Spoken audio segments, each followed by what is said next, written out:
Good day, everyone, and welcome.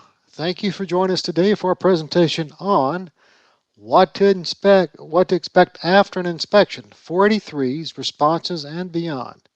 During this webinar, FDA will provide an overview of what to expect after a compounding inspection. My name is Ray Ford, and I'm with the Small Business and Industry Assistance Program, which operates within the Division of Drug Information, which in turn resides in FDA's Center for Drug Evaluation and Research, Office of Communications. I'll serve as your host and moderator for today's webinar. For your convenience, this slide provides the QR codes for our social media avenues. You can scan them now with your cell phones and be taken to the appropriate platform. Before I begin, I'd like to cover some details. Slides for today's presentation are available from the right-hand side of your screen, where the orange button says Download the presentation. This activity is eligible for an attendance certificate which supports continuing education by SOCRA, RAPS, SQA, and ACRP. Please refer to our website at fda.gov/CEDAR-SBIA for more details. You'll only be able to obtain the attendance certificate upon completion of the survey, which will remain open for 2 weeks. Please remember to download the certificate immediately upon completing the survey.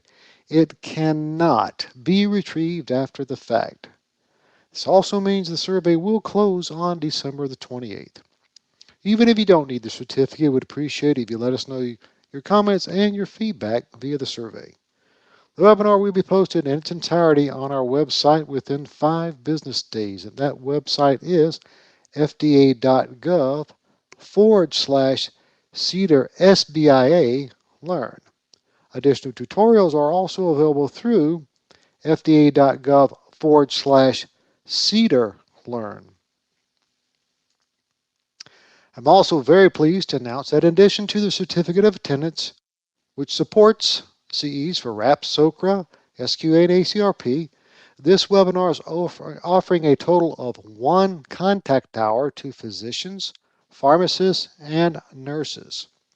Note that this is an entirely separate process from that of the Certificate of Attendance. The CEs are available to all real-time attendees who self-identified as healthcare professionals during the Adobe Connect registration process. All faculty are expected to use generic names. If trade names are used, those of several companies should be used rather than only of a single supporting company. CE faculty and speakers are required to disclose to the attendees when products or procedures being discussed are off-label or for non-labeled use, not FDA approved, and any limitations on the information that is presented. We have a spectacular lineup of speakers. The planning committee, speakers, and CE consultation and accreditation team have nothing to disclose. Participants must attest to their attendance and complete the final activity evaluation via the CE portal, and that's the ceportal.fda.gov. Final activity evaluations must be completed within 2 weeks after the activity, no exceptions. So in this case, the deadline for this webinar is December the 28th. I apologize in advance, but we are unable to make exceptions to that deadline. Pharmacists should note that failure to provide your correct NABP and date of birth information in the required format may result in loss of credit for this activity. The NABP profile number should be the 6 or 7-digit profile number assigned by the CPE monitor, and your birth date should be in the month, day format, such as 1214. Do not provide your pharmacy license number. When logging into the CE portal, please click the My Account tab and then navigate to Edit Contact Information to verify that your information is correct. Physicians and nurses may then view and print a statement of credit. Pharmacists should log in the CPE monitor 8 weeks after the last session of the activity to obtain their CE credit. To summarize, attendees do have 14 days from the last day of the activity to log in, complete the required CE evaluations, and attest to their attendance to claim credit. SBIA will issue the claim code to all attendees later today. So be sure to beat that deadline of December the 28th. In addition to the above process, when an attendee completes the webinar survey evaluation, they can also download a certificate of attendance, which can then be used in support of RAP, SOCRA, ACRP, and SQA credits. Again, the survey link will only be open for 14 days, and that's December the 28th. To simplify things, the email we send to attendees later today will have the information on both the CE claim code and the survey link. We have some upcoming events in 2023 already scheduled that we'd like to remind you about. On January the 13th, we have our Reporting Individual Case Study Reports 2 fairs using ICH E2B R3 standards. And on January the 26th, we have our FDA Labeling Resource for Human Prescription Drugs webinar. This will provide CE for physicians, nurses, and pharmacists, so please attend. To outline today's event, the webinar in its entirety will run approximately 1 hour, which includes a Q&A session. And if you have questions now or during the webinar, please enter those questions into the Q&A chat pod. We'll answer as many questions as time allows. Our speakers for today's webinar include Rebecca Asente, Compliance Officer, Office of Pharmaceutical Quality Operations, Office of Regulatory Affairs, and Jennifer DelValleOrtiz, Supervisory Consumer Safety Officer, Division of Compounding 1, Office of Compounding Quality and Compliance, Office of Compliance Cedar. Now please join me in welcoming our first presenter for today's webinar, Rebecca Asente.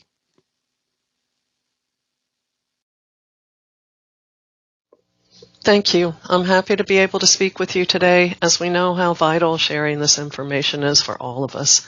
I'm Rebecca Asente, Compliance Officer with the Office of Regulatory Affairs, Office of Pharmaceutical Quality Operations.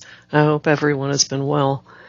We'll be discussing aspects relating to the importance of your creating a culture focused on establishing high-quality, finished drug products and understanding our inspection and review processes, along with discussing ways to improve your FDA inspection and post-inspection experiences with the FDA. We know from your feedback and conversations with you that this is an area requiring greater clarification and understanding. You are wanting more opportunities to understand how FDA works and how to work with us more effectively and efficiently. We hope that our discussion today will help you to better understand the 483 process, the agency's perspective, and provide you with some tools or an approach to the 483 process, along with a better understanding of FDA's post-inspection processes. Our objectives are to provide a description of the FDA 483, what it is and why it exists, to discuss best practices regarding the conduct of the inspection closeout meeting, or it's also called discussion with management, to review several examples of various FDA 483 observations, along with appropriate and less effective ways to respond to the agency. And the examples that we will be providing you will, to illustrate our points, will be focusing on adulteration due to unsanitary and CGMP violations, and to provide valuable guidance and information to help you in the preparation of an appropriate 483 response, and touch very briefly on FDA's regulatory responses and whether to expect a reinspection. So there are many ways why all of us are interested in this, and some of which are every one of us is focused on providing safe patient care by ensuring the availability of high-quality pharmaceuticals.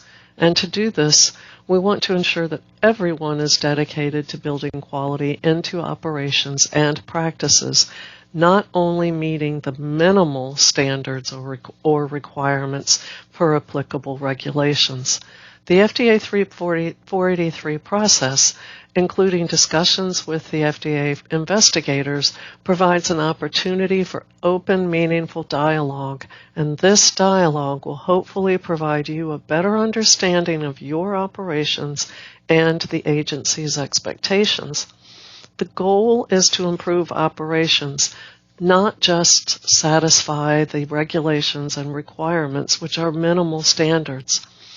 Patients and caregivers, you and I, everybody assumes that their drugs are safe, have the correct identity, that they will deliver the performance as described on the label, that they are produced in a manner that ensures quality, they will act consistently over their shelf life, and that they will be available when needed. So briefly, what is an FDA 483? I know one thing, they cause a lot of heartache and indigestion for most people, as do our inspections, and we understand that. I remember when I was an investigator, a gamut of experiences from employees asking for observations to be placed on the 483, as it was the only way that their management would enact or make improvements, all the way to the opposite extreme of experiencing absolute silence during the closeout meeting, with firms' attorneys advising no interaction whatsoever, including asking any questions by employees, thereby not allowing for a better understanding of the situation. FDA 483s are simply a report of the investigator's observations from the inspection time period. They define the scope and impact of a violation of FDA law, regulations, established standards, and any deficiencies relating to your firm's own SOPs, standard operating procedures, and practices. And they encompass insanitary conditions, current good manufacturing practices, and can include statutory violations. The FDA 483 Notice of Inspectional Observations is intended to notify top management in writing of significant objectionable conditions and practices relating to products and or processes or other violations of the FD&C Act, which are observed during the inspection. The issuance of written objectionable observations is mandated by law and agency policy, and you can find this in the Food, Drug, and Cosmetics Act, Section 704B. Observations cited on the 483 are not an exhaustive list of objectionable conditions that may be present. Ultimately, firms are responsible for conducting internal self-audits to continually identify and correct all violations of applicable laws and regulations, and to improve the overall quality of operations. The observations documented on the FDA 483 may be symptomatic of serious problems, and it is up to the firm to investigate and determine the root causes of the violations and take prompt actions to correct them to bring operations and drug products into compliance. FDA investigators are charged with bringing any objectionable findings to your attention, and these findings need to be addressed and corrected by you, including any additional concerns of significance which may be discussed with you but not documented on the 483. Those observations discussed with you are important and should not be ignored, as they will likely reveal areas, if uncorrected, could result in violations in the future, and we would be interested in how you have responded to those also. Do not minimize the importance of issues discussed during the inspection and the closeout meeting that were not cited on the FDA 483. It's best to stay aware of areas of concern discussed and respond to those in your response to the FDA 483.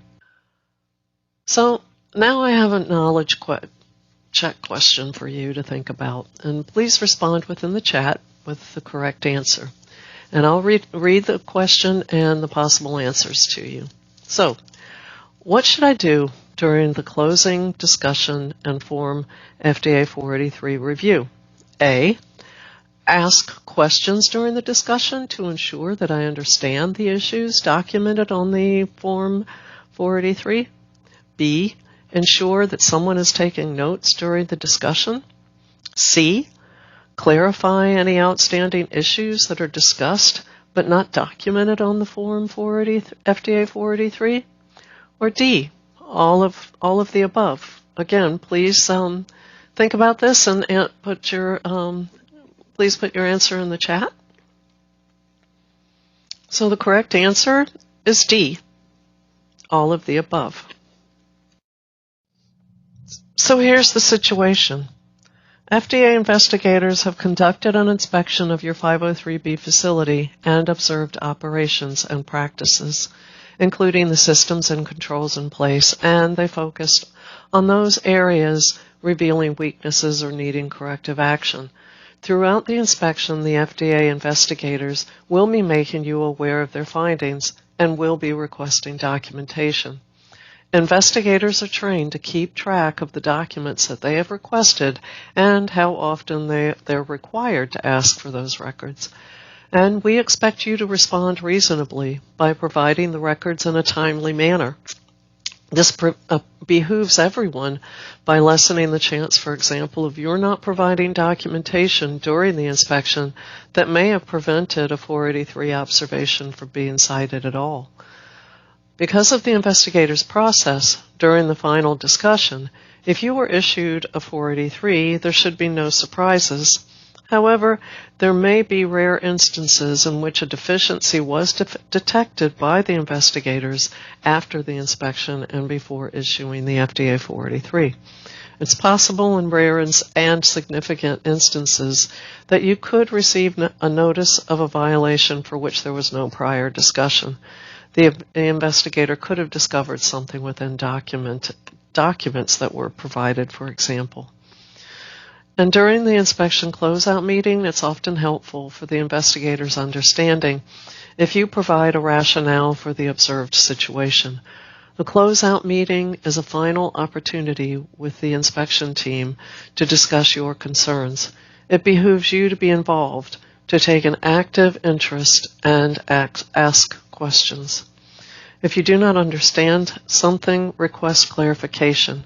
If the observation is lacking something in your opinion, express your concern and provide any outstanding information and documentation. While FDA investigators do not assume the role of trainer or consultant, investigators should be able to explain and discuss with you the significance of each observation and relate the findings to applicable sections of the law and the regulations. And it's a good idea to have a note taker present during the closeout meeting for you to ensure all issues discussed can be addressed in your response to the agency. This will also help you if the investigator discusses with you items of concern but not documented on the FDA 483. These discussion items will be included in the inspection report, and we would hope to find a response with corrective action to those items also. So please make note of all issues discussed during the closeout meeting. Additionally, if you find any errors on the 483, please bring them to the attention to the investigators. If you find that you have been cited for not having documents that you know that you have, provide them to the investigator before the closeout of the inspection. So, how should you respond to the inspection and the findings? At the closeout of the inspection, the FDA investigators will provide you with a document that will give you the practical instructions as to how to submit a response to the FDA 483. If the instructions are not clear to you, discuss them with the investigator. Take a moment to read the document and ask questions if you do not understand clearly the instructions. The instructions provided include how to submit your FDA 483 response, and we hope we are trying to work on receiving everything electronically, to a specific email, FDA email address, and to whom to address your response to, which should be the Program Division Director within the Office of Regulatory Affairs. It also provides instructions in case of a product recall and if you need to submit a field alert report, who to contact and how. Make sure you keep those instructions. Once the FDA 483 issues and the FDA investigator has left the premises, your FDA point of contact shifts automatically to either a field office manager's, such as the investigator supervisor, or a compliance officer. This is a standard operation, and by no means does this indicate that a compliance or regulatory action has been predetermined. So while there is no regulation requiring you to respond, however, we have found that it's in the best interest of all involved for firms to respond in writing. It offers you an opportunity to formally respond to the FDA investigator's observations.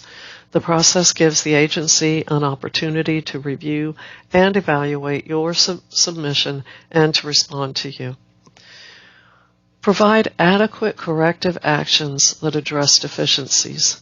Ensure your response is comprehensive by double-checking everything before you submit to the FDA. Incomplete or incorrect responses are and will be deemed inadequate. You will want to make certain that your response is comprehensive and well organized. I've received responses that were out of order such that I had to contact the firm for a corrected, organized response package. Responses that were missing referenced attachments or exhibits. Correspondence that was so poorly written that I could not understand sections of the response. And responses for which I could not figure out which attachment or exhibit belonged with which observation. We recommend organizing your response and the attachments to allow for ease of reference. For example, submissions could include a reference table identifying which attachments relate to which response item. Additionally, if there are multiple attachments, it's wise to include page references to allow the reader to find the references and lessen confusion. You reference your evidence provided with specific dates and all actions completed. And before you submit your response, double-check it to make certain it is appropriate for submitting to the FDA. FDA, we cannot make any assumptions. For example, we cannot search through your response package and make any assumptions as to which document corresponds to which observation response.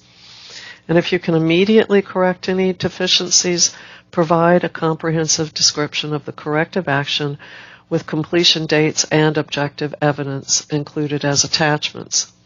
Ensure your response provides an assessment of the root causes of the problems and provides a commitment for further investigation and preventive actions, especially for any systemic deficiencies found to ensure violations will not reoccur. You will want to ensure that any corrective measures taken in response to the inspection and FDA 483 observations do not create any new complications which could affect the quality of your drug products. As our investigators will discuss with you during closeout meetings, we expect a response within 15 business days. However, if additional time is needed, be clear and provide target dates along with the rationale as to why the additional time is necessary. We have, on rare occasions, depending on the situation, provided time frame extensions. However, the required response time frame of 15 business days is to encourage prompt corrective action from you and to help us in not delaying our response to you. So your responses should address all sources of variability that may affect the quality of your finished drug products, including root causes and corrections, sources including methods and processes, processing utensils and equipment and machinery, materials, including components, containers, and closures, measurement systems, data collection, and analysis processes, including computers and data integrity, the physical environment, and people, all of which must be supervised and trained or competent in their assigned duties, along with knowing how to handle issues and concerns when and if they develop. So here's another knowledge check question for you to think about, and please respond within the chat with the correct answer. I, or you, should contact the FDA investigator if you have any questions in follow-up to an inspection and before receiving a Form FDA 483. Is this true or is this false? The correct answer is true. So before we go into post-submission expectations, I want to make sure that you're aware of something. Once you email your FDA 483 response to the email address that was provided to you at the closeout meeting, you should receive an automatic confirmation of receipt. If you do not, you may telephone a point of contact identified on the document with instructions that the investigator provided to you at the closeout meeting. Again, make sure that you keep those instructions. You'll want a confirmation from us that your response was received. So now you've followed through and submitted your response to the inspection and the 483 within the appropriate time frames, and have confirmation that your response was received. Now you're asking what's happening, what's the FDA doing, and why have you not heard anything? I want to describe for you what happens after an inspection. There are outliers such as an injunction situations or controversial legal situations, but I'm only going to describe the common processes. First, the investigator has to write their inspection report. Then the report has to be reviewed and endorsed by the investigator supervisor. Often by this time, the investigator is preparing and traveling to or involved in another inspection. And we usually end up receiving your 483 response somewhere in the time period between the writing of the report and when the report is being reviewed.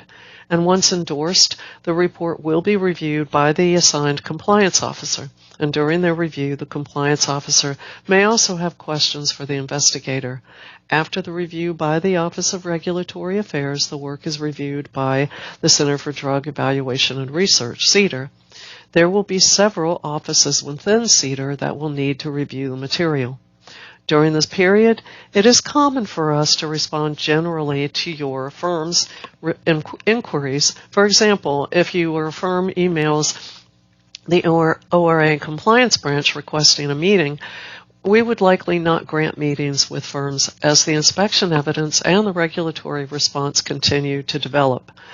During this time, we would not be able to provide you with any conclusive replies. So this is likely not a period when FDA would be meeting with you. A meeting, if held, would likely not be scheduled until after this process is complete. Add to this whole process other inspectional factors, including immediate action, such as our needing to reach out and maybe recommend a recall activity. All of this would affect time frames. And in rare instances, we do collect physical samples, those being drug product, or environmental samples, which involve our laboratories and require more time to complete the analyses and additional review.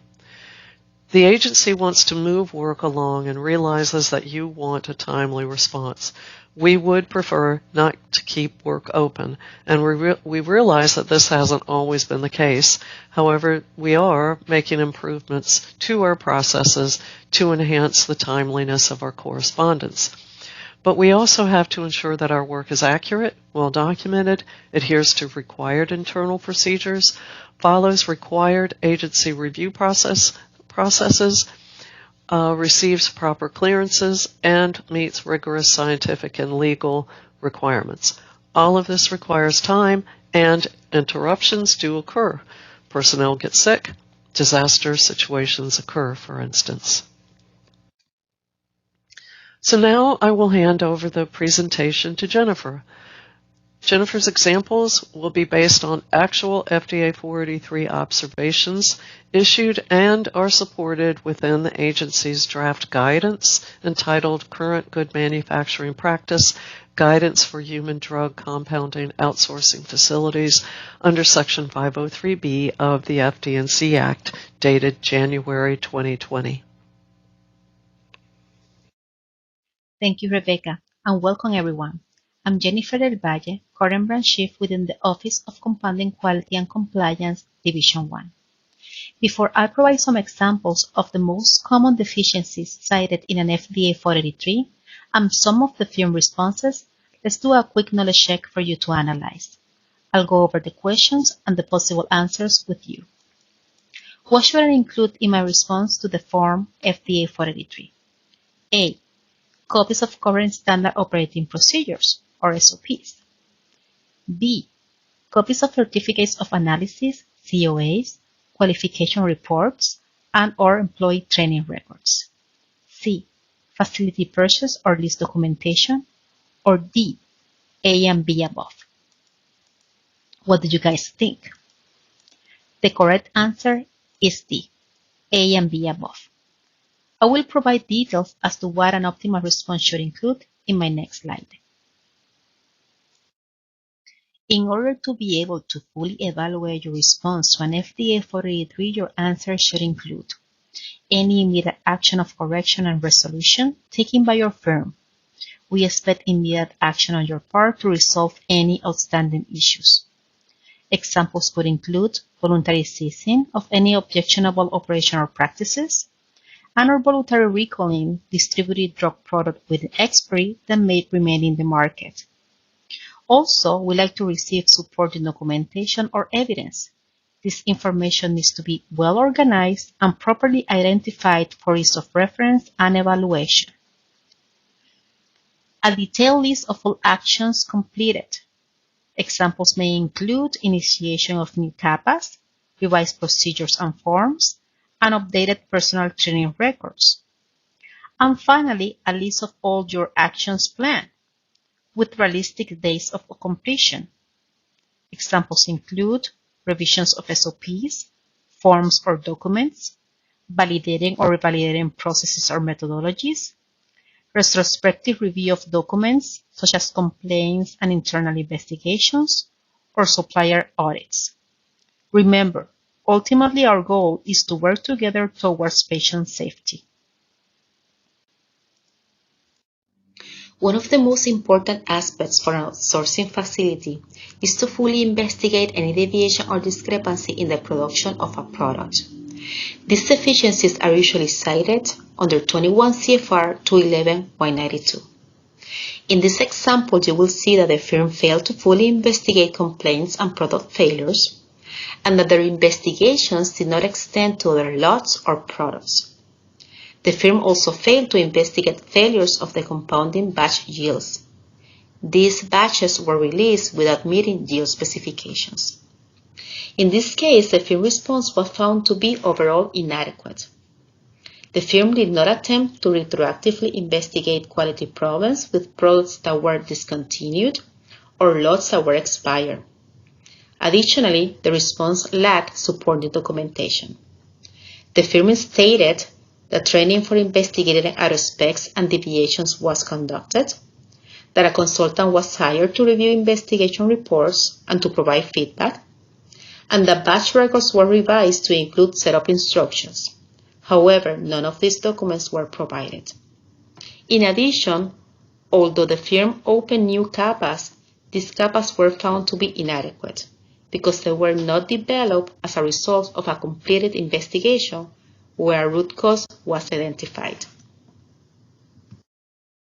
Another common citation is the one that is usually cited under 21 CFR 211.42b, the failure to produce products in a building with an adequate facility design. In this case, the facility design allowed the influx of poor quality air into a higher classified area. The facility was designed in a way that permitted poor flow of personnel or materials, and products with the expiry were not stored under controlled conditions. In this case, the firm response seemed to be adequate. The firm stated that the facility was going to be redesigned in order to fix these deficiencies, and that construction was underway. Certain details regarding the construction were not provided. It was unclear whether HEPA filters would be installed in each clean room, or whether the air supply vents will be modified, and if the air returns will be relocated. The firm responses indicated the pass-through chambers and room doors will be replaced, and that the air handling unit may be replaced in the future. For this kind of corrections requiring constructions, we usually verify in a follow-up inspection. Before I continue, let's go over a quick knowledge check for you to think about. I'll give you a few seconds to analyze. True or false? Smoke studies should be conducted under static and dynamic conditions and should be documented. The correct answer is true. Smoke studies should be always conducted under dynamic and static conditions and should always be documented. One of the most common deficiencies observed during inspections is failure to comply with 21 CFR 211-113B, specifically failure to conduct adequate dynamic smoke studies, failure to demonstrate unidirectional airflow, movements that block first pass air, and media fields are not conducted under the most challenging or stressful conditions. In this case, the dynamic smoke studies provided were inadequate because they failed to demonstrate the sterile technician's aseptic behavior during the most critical aspects of their aseptic process. The firm's response was overall found to be adequate. The firm committed to conduct proper dynamic smoke studies, to retrain operators, and to update the procedures to reflect the media field's most challenging and stressful conditions.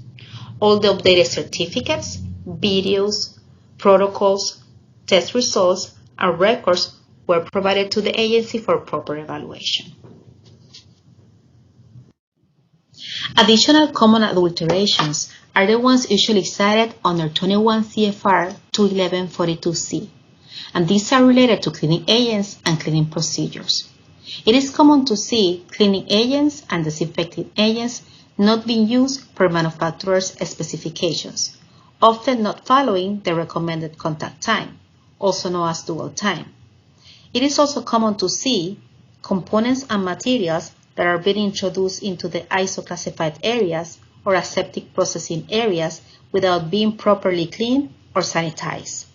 It is important to emphasize that the expectation is for your firm to have a robust cleaning process in place, and if necessary to perform an efficacy study. In this case, the firm response was found to be adequate. The firm ceased production, recalled all products in the market with expiry, updated SOPs, and developed a robust cleaning process. Now I have another knowledge check for you to analyze. Controls over computer or related systems are not expected. True or false? The correct answer is false. I'll explain why in my next slide.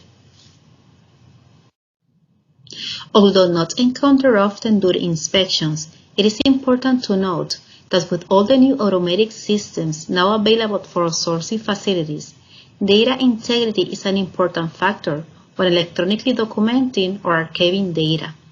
A few of the deficiencies found so far include insufficient control over data and software used during production, data not being protected per procedure, document control not being maintained, software not being qualified when installed, software not being password protected, and technicians being able to override software to make adjustments or changes to the production sheets.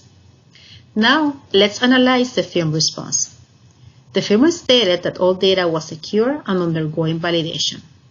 They submitted validation protocols and associated procedures, along with investigation reports documenting a review of all the spreadsheets used.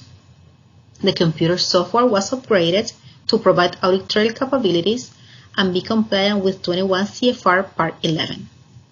The production worksheets were logged and data can only be entered into certain cells. Staff did no longer have access to password, and moreover changes were made to the equipment which under the new system required to be approved before production could proceed. The firm response and corrections seemed to be adequate, and these were actually verified during a follow-up inspection. Now I will provide examples of observations cited under 21 CFR 211-166. In this case, the firm failed to support the assigned duties. Specifically, they failed to perform potency testing. Their sterility testing was not performed using an appropriate validated method. Their accelerated studies were not used to assess potential impurities. And in some cases, the programs lacked an adequate stability testing method. Now let's see what the firm responded. In this case, the firm stated that as an immediate action, a new technical protocol was drafted to support the BUDs for all their sterile products. However, no documentation was provided, and neither was a description of any corrective actions completed by the time of the response. In this case, the response was found to be overall inadequate. Based on the findings during the firm's inspection, the firm's response implemented corrective actions along with the firm's history if applicable. These are some of the possible regulatory or enforcement pathways we might pursue. If we feel the firm's product represents an immediate health risk to the public, an immediate corrective action can be recommended and/or expected. We can recommend a recall and/or cease of operations. This could be as simple as just recalling one lot, or as robust as recalling all lots with an expiry that might be in the market. If the firm refuses to recall their products, additional actions like press release and ACRA letter can be evaluated and pursued. Untitled and warning letters can be issued depending on the severity of the cases and the deficiencies found during the inspection, as well as the corrective actions presented by the firm and their commitment to complete and correct those deficiencies. Sometimes the best way to communicate the deficiencies to the firm is by holding a regulatory meeting. These meetings allow us to explain our concerns further to the firm and assure the firm understands the corrective actions needed. As a last resort, when all other options have failed and the firm continues to produce outside the regulations, a more permanent regulatory action can be taken, like an injunction. Given all that we have discussed, in summary and as a reminder, our response should include information about any immediate action taken, correction and resolution of any deviations, documentation and evidence to support those corrective actions, a detailed list of actions completed, and a detailed list of any actions planned. Our goal is to work together towards patient safety. To this, we must remain proactive and prevent practices that could result in the adulteration of finished drug products. And with this, I conclude my presentation. Thank you.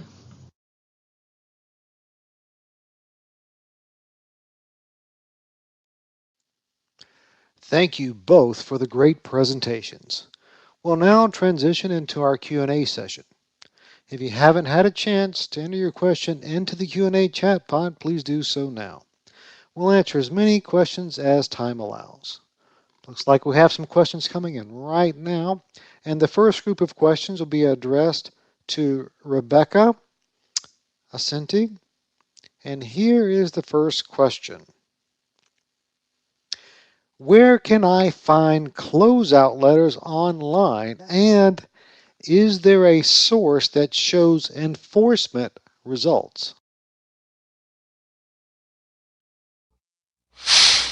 Thank you for that question, Ray. That's a good one. We maintain a human drug compounding webpage. It is publicly accessible, and it provides specific regulatory information relating to outsourcing facilities. And I have it open right now to look at, and if you type in your web browser, FDA registered outsourcing facilities, you'll find a wealth of information relating to outsourcing facilities, including inspection history, activity, and whether an action or closeout letter has been issued to the facility. We also maintain another larger database that's not particular to outsourcers that you can also access via typing in your web browser FDA Data Dashboard. Thank you. Thank you for responding to that question. We do have a couple more questions for Ms. Asente, and here is the next question. Does FDA come back for a follow-up on a 483 after the initial inspection? Thank you, Ray. So that's a good question. And follow-up inspections, they depend on the findings from the first inspection and other issues such as the compliance history of the facility and whether there are any recall activities associated with the outsourcing facility, the level of risk of the drugs that the facility compounds, and the history of the outsourcer, including whether it has been inspected in the last 4 years and whether the facility is compounding drugs in shortage. But we will return for an inspection, but it all depends on many factors as to how soon we returned for an inspection. Thank you, Ray. Thank you for responding to that question. We do have one more question this round from Mrs. Asente, and here is the question. Can you speak to or highlight the steps for successful FDA inspection preparedness, and can you provide a brief overview of the inspection process as well? Okay, this was a part of the series of questions that there were several submitted in the registration questionnaire that I wanted to make sure that we covered. The best reply to this question that I can think of is to refer to you to the CEDAR SBIA website, and that is on this this slide that you're looking at. Click on the when you open up that CEDAR SBIA website, click on the CEDAR SBIA Learn over to the left of that page, and you'll find a previous webinar presentation provided with the date of April 6th of this year, and it's entitled FDA Inspections of Outsourcing Facilities. And that webinar will provide you with answers to your questions. Thank you. Thank you for responding to that group of questions. We have a few questions. Moving on to our next panelist, we have a few questions that came in for Jennifer DelValle. And here is the first question for Ms. DelValle. Is the process the same for a 503A state-regulated pharmacy?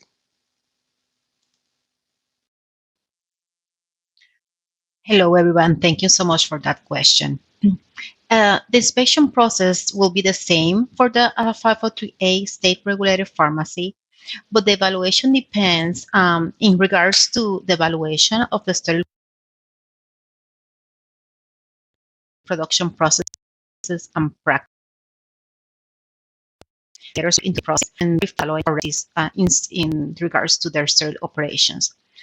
However, the citations may differ depending on the final determination given to the firm.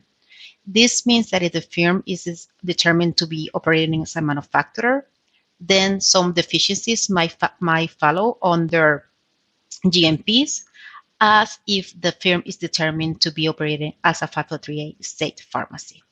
Thank you. Thank you for responding to that question, Ms. DelValle. We did have some breakup on our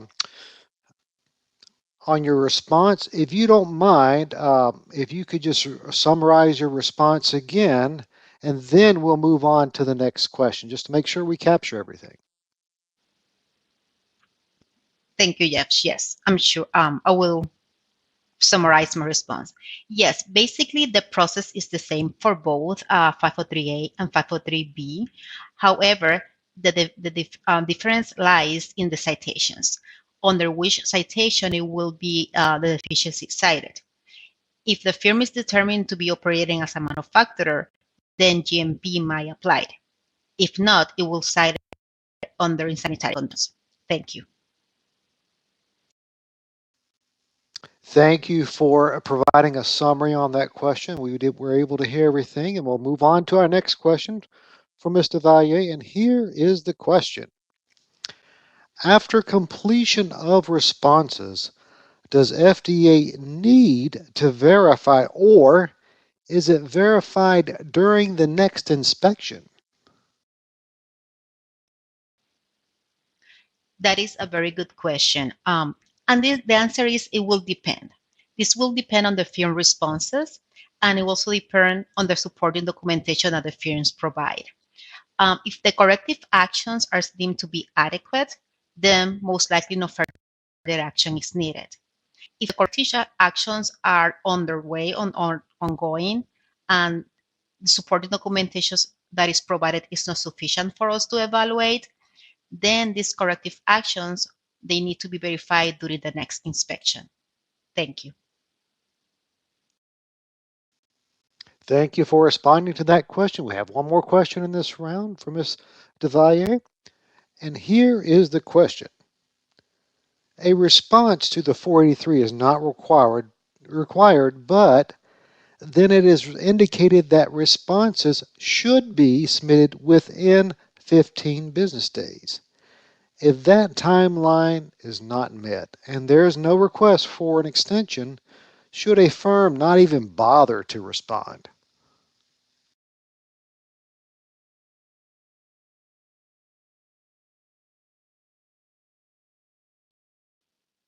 That's a very good question. As long as a 483 is issued, a response to the 483 is expected to be obtained by the firm. However, we do understand that some delays happen, and sometimes it takes a little bit of time to the firm to be able to collect all the documentation needed to provide to the firm. So we are aware that the responses may have been delayed. We expect the response from the firm.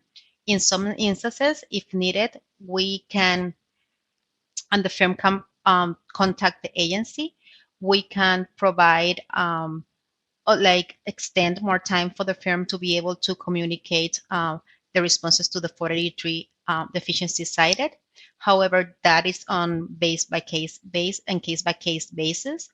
Again, if the 483 is issued, their deficiencies need to be addressed in our response to the 483. Thank you. Thank you for responding to that question. Moving back to our first panelist, we have a few more questions that came in for Rebecca Asente. And here is the first question for Ms. Asente. What is the major role of the inspector? Well, thank you. My first response to that is that the FDA inspector, or more correctly, investigator or consumer safety officer, is they are the agency's eyes and ears. They are the ones who are on the ground, actually interacting with you during the inspection, observing everything, comparing everything against what is actually being done as opposed to what is written in SOPs or policies or what have you, and then also then comparing that to the Act, the requirements and standards and regulations. But they are basically our eyes and ears, and everything hinges on, or so much hinges on, the investigator's work. Thank you. Thank you for responding to that question. We have a few more questions that came in from Ms. Asente, and here is the next question. If any issues or observations discussed during closeout meeting, but they're not recorded on the 43, does FDA expect responses, or will they only verify during the next inspection, and is it up to the firm to improve based on the discussion? Thank you, Ray. I did touch on this in my part of the presentation. We do hope that those items that were not placed on the 483 but discussed with you would be addressed in your responses. However, if you don't respond to them, we may follow up, and depending on how, I guess, critical or if they might relate to some of the 483 observations that are documented on the 483, we might follow up with you for clarification. And we will verify during the next inspection. These are good points to take in mind because those items that the investigator, sometimes I have seen some discussion items that are actually could have been more than they could have been FDA 483 observations, and the investigator might have not had enough time or the documentation to collect. But these are important points to cover in your response. It would be very helpful. Thank you. Thank you for responding to that question. We do have one more question in this round from Ms. Asente, and here is the question. Will the inspector provide instructions in case we need to have more time to respond?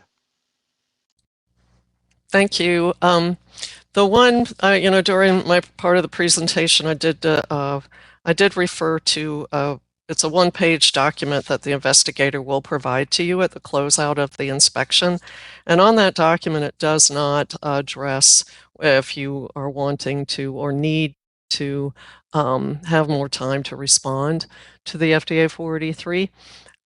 Again, we do it is, first off, again, referring back to my presentation, it is not a requirement for you to respond to the FDA 483. We do ask that you do respond within 15 calendar days. And going back to my presentation, touching on the why, is that we are hoping, our wish is that you would be responding to these deficiencies that we observed within, with timely response. If you do need more time, please reach out to, when you do communicate with us in response to, you were given the handout, the document by the investigator during the closeout. That document will provide you a method, a way to communicate with us. And in that, please reach out to us and explain the whys behind your need for more time to respond. And we'll take that into consideration. Thank you. Thank you for responding to that question. We've got just a little bit of time left. We're going to try to squeeze one more question in. There's a question in for Jennifer DelValle, and here is the question from Ms. DelValle. What is an ACRA letter and what does it stand for? Thank you so much. An ACRA letter is also known as an ACRA letter. It's an enforcement letter drafted by the Center and signed by the Associate Commissioner of Regulatory Affairs, therefore ACRA. And this is an action, a form of an action that CIDR might take in extreme cases when the public's health is a serious risk and the firm refuses to follow the agency's recommendations, for example, to cease production or to voluntarily recall any product that might be in the market. Thank you. Well, that's all the time we have for questions. We just want to thank our speakers for their very informative and timely talk and also responding to numerous questions that came in. At this time, we'd like to introduce Captain Jill Hammond to share some information about the Compounding Quality Center of Excellence. Welcome, Captain Hammond. Thank you, Ray. We're excited to collaborate with SBIA today and want to encourage you to engage with the Compounding Quality Center of Excellence and share some information with you. The Compounding Quality Center of Excellence is focused on improving the quality of compounded drugs produced at outsourcing facilities. DA continues to explore new ways to engage and collaborate with you as our stakeholders through trainings and information sharing.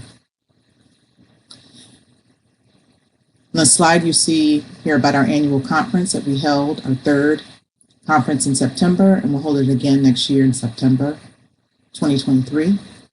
We have recorded webinars and presentations on our webpage, and today's webinar will also be posted soon. We also have virtual interactive instructor-led trainings and self-guided online trainings on an array of compounding quality, CGMP, and policy topics. We have 6 virtual interactive trainings and 10 self-guided online trainings. And our 2023 dates are already posted on our virtual instructor-led trainings. Our self-guided online trainings are free and available to take anytime, and we currently offer continuing education credits for all trainings. Again, we want to encourage you to visit our COE webpage to gain more information about our various compounding resources, as well as learning and outreach opportunities. Thanks so much, and I'll turn it back over to Ray. Thank you, Captain Hammond, for sharing additional information on some great educational opportunities with the entire listening audience.